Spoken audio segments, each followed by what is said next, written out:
ചില പക്ഷികളുടെ ശബ്ദം കേട്ട ചിലര് പറയും ഒരു മരണമുണ്ട് കേട്ടോ. എവിടെയാണ് മരണം? അപ്പൊ ആ പക്ഷി അങ്ങോട്ട് തെക്കോട്ട് പറഞ്ഞു. അപ്പൊ പറയാം ഇന്ന് തെക്കാണ് മരണം. ഇങ്ങനെയുള്ള ഓരോ വിശ്വാസങ്ങൾ ഇന്നും കൊണ്ട് നടക്കുന്ന ആളുകളുണ്ട്. അള്ളാഹു നമ്മളെ കാത്ത് സംരക്ഷിക്കട്ടെ.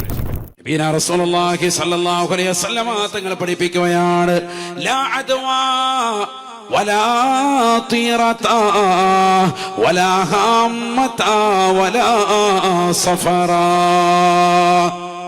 ലാ അദ്വാ, പകർച്ചവ്യാധികൾ സ്വയം പകരുകയില്ല. അള്ളാഹുവിന്റെ തഖ്ദീറില്ലാതെ മുസ്ലിമേ നിനക്കൊരു പ്രയാസവും വന്നു ചേരുകയില്ല.